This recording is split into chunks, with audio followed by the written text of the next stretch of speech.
So for our last question, we got asked, how do you start a bee farm? So we went to our master beekeeper, Brian Rogers, and he's going to break it down on how to do that. And then we, nice throw, Jake, are going to break into one of these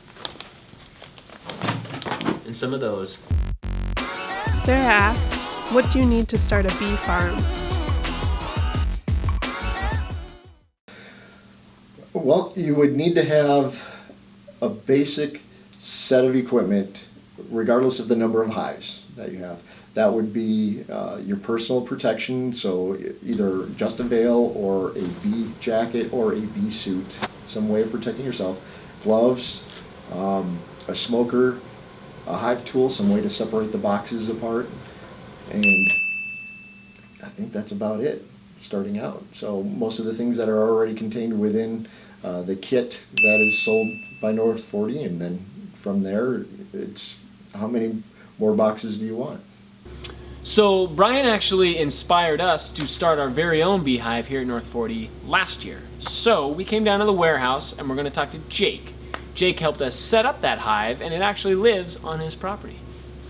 So my family was interested in starting our own hive. It's the first time that we've lived out in the country, and you can actually do it in the city in Great Falls also, but we're out in the country and it's kind of nice out there. When we were setting up our hive, we chose a spot that was out of the wind. We have tree rows, so we set it up between the tree rows, and we put up a fence too because we have a black lab and he likes to explore and we didn't want him knocking stuff over.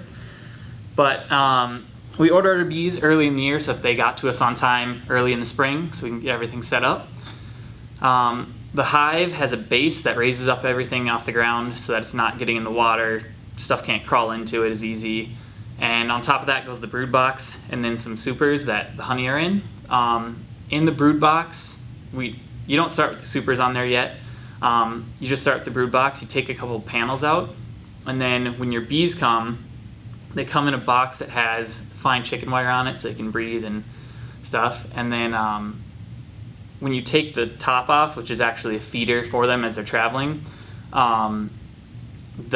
there's a littler box that has the queen in it, and it's got a cork in the bottom, and you pull that cork out and you put something sweet in there. We chose brood patty, and anything works. I think they recommend marshmallow or any type of softer sweet candy.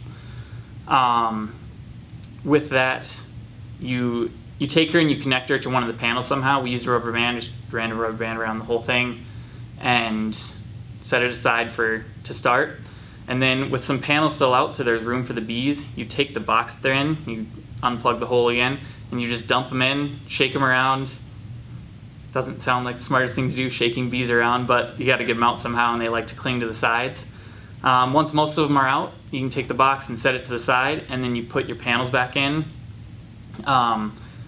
The queen bee one you want to try to put in the middle, and the bees will eat the the brood patty off of it, and they're rescuing her and accepting her into their society.